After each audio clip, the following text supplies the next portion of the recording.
masyarakat juga.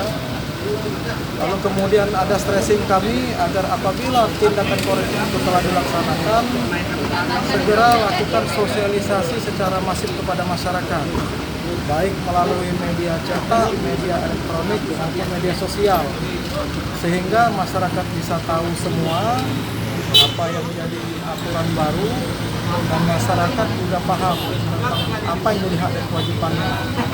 Stressing kami selanjutnya juga yaitu agar dalam proses kalau nantinya ada pengajuan keberatan atau keringanan dari masyarakat, agar dilibatkan secara aktif, baik itu kawan-kawan kecamatan, di kelurahan, bahkan sampai di tingkat RT.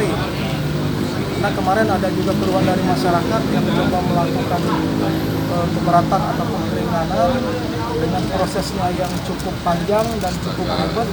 Nah, sehingga akhirnya ini kami minta agar nanti mungkin kalau ada kata yang mengajukan keberatan atau keringanan dalam jumlah yang banyak di satu RT itu cukup nanti diwakili di RT tersebut.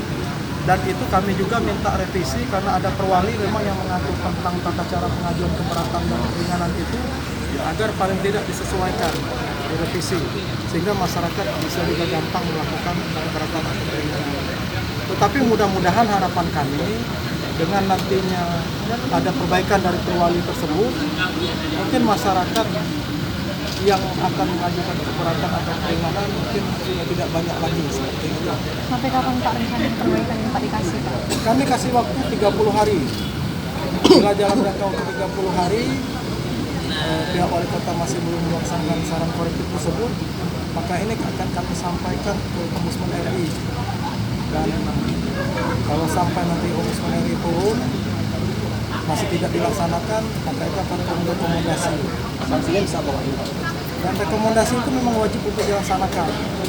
Karena kalau tidak dilaksanakan, rekomendasi dari Ombudsman RI sesuai dengan Undang-Undang Pemerintah Daerah Pasal 351, pemerintah kepala daerah itu bisa saja dilakukan pemberhentian sementara dari jabatannya. Sementara dia diberhentikan, dia akan menerima semacam panggil wali kota langsung karena wali kota lah nanti oleh karena itu kehadiran wali kota secara langsung kami anggap perlu, dan alhamdulillah wali kota telah hadir tadi untuk menerima laporan akhir hasil pemeriksaan Ombudsman RI Sumatera Selatan dalam laporan masalah PBB. Ada beberapa hal yang dari tindakan korektif yang harus dilakukan oleh kota dalam 30 hari ke depan. Pertama yaitu untuk mengevaluasi perwali nomor 17 dan 18. Pak, mana Pak hasilnya Pak?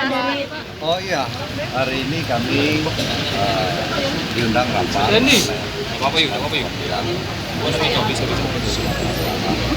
Telah disampaikan terkait dengan hasil pemeriksaan PBB yang ada di kepala. Pak, agak keras nih suaranya Pak. Dampak daripada penyesuaian daripada nilai jual objek pajak sehingga mengakibatkan PBB naik. Tadi berapa sampaikan untuk melakukan langkah-langkah korektif. Terus sebenarnya kami sudah melakukan langkah-langkah korektif. Di antaranya nanti akan kita lakukan stimulus ya, kepada wajib pajak terkait dengan saya kira itu ya. Ini nanti dinilai, kan itu belum kita terbitkan ya. Setelah nanti kita konsultasikan dengan beberapa pihak dalam hal ini DPR, kemudian Ombudsman sendiri, baru Kapan Pak diputuskan? dalam waktu cepat, dalam waktu tidak terlalu lama, karena ini sudah kita lakukan selama ini mengakomodir apa yang menjadi kehendak daripada masyarakat. Tetapi sekali lagi kami sampaikan, kenaikan PBB ini adalah dampak daripada penyesuaian nilai jual objek pajak. Jadi nilai objek pajak itu kan itu standar kepala BPBD ya. Ya, yang tegas. Oke, kawan-kawan. Silakan kepada Pak Inspektur Pak dengan Sulaiman Amin ya. Pak Sulaiman Amin sama Pak Inspektur. Ya. Pak,